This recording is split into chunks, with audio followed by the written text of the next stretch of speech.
This is the new AstroLab 37 from Arturia, the smallest AstroLab in the range, and for some of you that may actually mean it's the best. Now in this video I'm going to give you some advice that I don't think Arturia want me to give you, and I'm going to give Arturia some advice which I really hope they take. This video is sponsored by DistroKid. Follow the VIP link in the description down below to get 7% off an already amazing price to distribute your music to the world. I've actually used and reviewed the full AstroLab range so far, starting off with the initial 61 key version, then moving up to their flagship 88 key version with its weighted keys. By the way, that's a wonderful instrument, but I hadn't quite anticipated this other extreme, this much smaller 37 key version. And over the last couple of weeks, I've really begun to appreciate this in a way I hadn't anticipated. More on that later, but first, what is an AstroLab?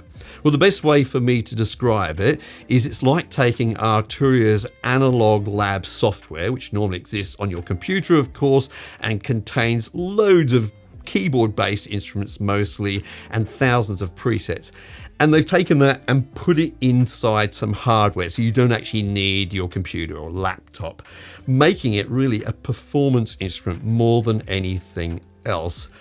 And I've got some thoughts on that a little bit later, but I think before we do get ahead of ourselves here, let's take an overlook of the hardware itself. Of course, the AstroLab 37 derives its name from the number of keys it has, but despite its small size, I wouldn't want you to think that these 37 synth-style keys are toy-like in any way. In fact, they have a really nice sense of quality about them as you use them, and as you'd imagine, they're touch-sensitive and have aftertouch as well. Now, that sense of quality really runs through the whole instrument and indeed the whole AstroLab range, and you feel it when you're using controls like the pitch and mod wheels, the various different knobs and the buttons as well. However, I will say with the buttons that they do have a very distinct hard click sound about them as you use them, which you may or may not enjoy. Now, talking about buttons, let's look at the 10 on the left hand side. These act as kind of shortcuts to the various different groups of instruments or the different instrument types that you have on board. Now, whilst you can choose different instrument types from the main controls and the color display in the middle, which we'll talk about later, I do think that these shortcut buttons are a good inclusion, and I found them useful to quickly get to, say, my pianos or to my bass sounds or to my strings, etc. Now, above these buttons we have 4 controls which initially are used for different parameters for whatever preset you've chosen, but if you make use of the shift key you can also use these for basic EQ, so for bass, middle and treble. Now, over on the right hand side we have another 4 controls which you use to control 4 different effects. Now, 2 of these are fixed and are delay and reverb, but you have 2 sort of flexible ones here.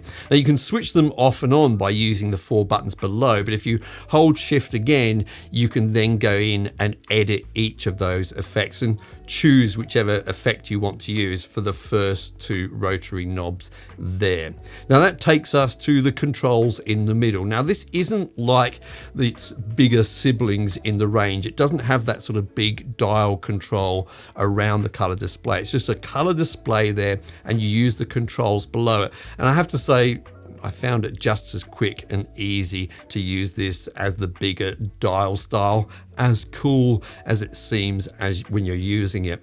Now, you can use this, as I say, to just go through your different presets you have on board. You can go in and choose different preset types, just as we did with the buttons over on the side there. Or you can use this to gain access to things like your settings, and this makes things much easier when you've got a nice color display like this. And another part of this color display is it gives you feedback as you're using the various different knobs and buttons, so you can clearly see what you're doing. At the rear, I feel like we've got a really nice number of options when you consider the size of this keyboard, starting off of course with a connection for a sustain pedal, and then next to that we have an XLR combo connection to plug a microphone in. And you can make use of this for things like your vocoder instruments, for example. Next to that, we have a gain control for that microphone input. And then moving along, we have left and right balanced outputs to go to things like either an amplifier or a PA, for example. Then we have our headphone output, and then next to that, our standard MIDI inputs and outputs, useful if you're using older gear especially. Next to that, we have a USB connection first of all. This can be used for storage, or I believe to connect up a MIDI controller, which you could use with this. More on that later on. Next to this, we have a USB-C connection to hook this up to your computer and use it as a MIDI controller or connect up to the software. And then of course we have our power connection next to that. Now in terms of sounds, as I said earlier, this is a bit like having Arturia's AstroLab built into a keyboard. Now I think I'm bound to receive some criticism in the comments down below for not demonstrating these sounds, but the reason for that is with over 1,800 presets from 44 different instruments and 11 different engines, I don't think I can really do that range sort of justice in a short video. However, if you do want to get a sense of the quality of these sounds for free, then I'd recommend downloading the free version of AstroLab. I'll put a link for that in the description down below. And that will give you some sense at least of the quality of the sounds. But I will say in terms of AstroLab, you do get the pro version of that for free with this keyboard. Now this is useful for doing things like going in and creating presets, etc. And that's normally worth around about $700 US, $699 I think, although it is on special at the moment because of the Black Friday sales. But that is included with this keyboard. You can hook this up straight to your computer and go in there and create those presets, etc., as I say. So having used this for a couple of weeks, I've got to say, one thing I've enjoyed about it is the fact that I can sort of move it around the house to different rooms using it with a pair of headphones, and it's very mobile, of course. It kind of is to the AstroLab range what a laptop is to a desktop computer, if that makes sense. Its size and sort of form factor makes it kind of useful, actually. And indeed, I would say it's almost kind of backpackable if you've got a medium-sized backpack. And that could be handy if you're getting out and about and you just want to have something where you can plug in some headphones and create some music right away if you're feeling that inspiration. So it is quite portable, and I do like that about it. Now, funnily enough, there's lots of things I know about this keyboard. I got some basic information. What I don't know about it is its price. By the time you see this video, the world will know its price. So check out the link in the description down below to find out its price. But I'm just assuming that this is significantly cheaper than the other two in the range because it's so much smaller, there's less hardware, there's no weighted keys or anything like that. And that could make it, really, really useful if you're the sort of person who gets out and about.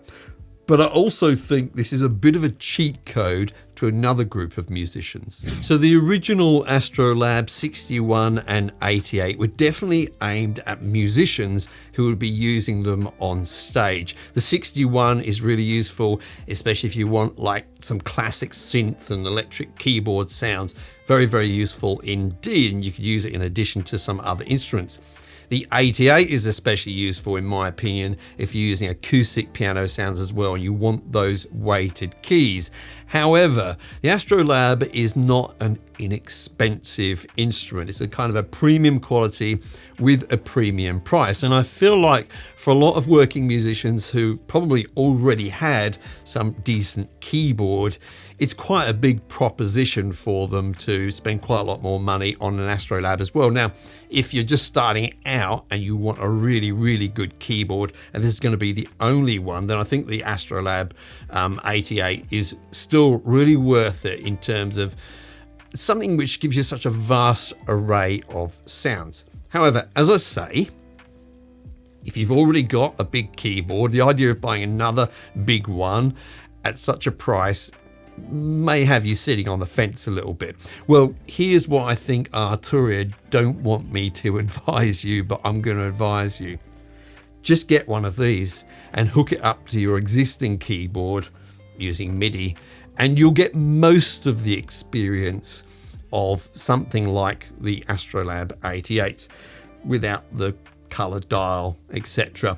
And if you want to get some control over it, with all of these range of keyboards, you can hook up to them with your smartphone. There's an app, and you can actually use this to get control of them. That's another sort of neat way of doing it. And, you know, I've used it with, you can get, you know, iPads, little iPads, really, really cheap now. So I've used it with that as well.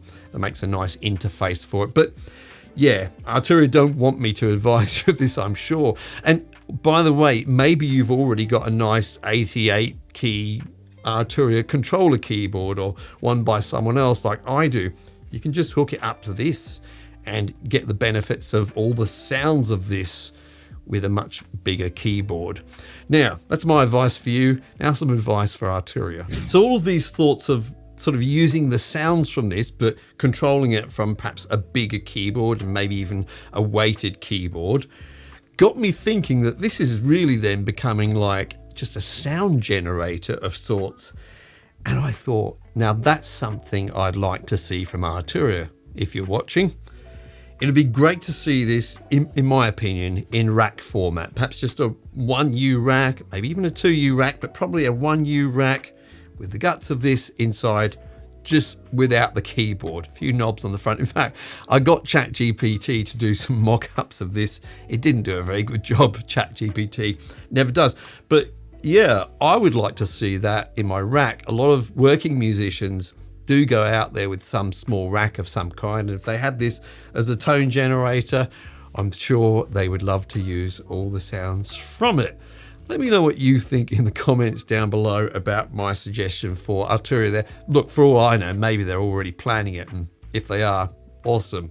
I'll definitely be taking a look. So as I said earlier, at the time of making this video, unfortunately, I don't actually know what the price of this is going to be, but once this video is released, that will be public information. I'll put a link for this in the description down below so you can check out what the price is going to be. And do me a favor, come back here to the comments section, and given everything you know about this instrument and the price, do you think it's good value for money? Are you going to be buying one? Love to hear from you on that. Thank you so much for joining me today. I'm Mike. I hope you're well, and I'll see you in the next video.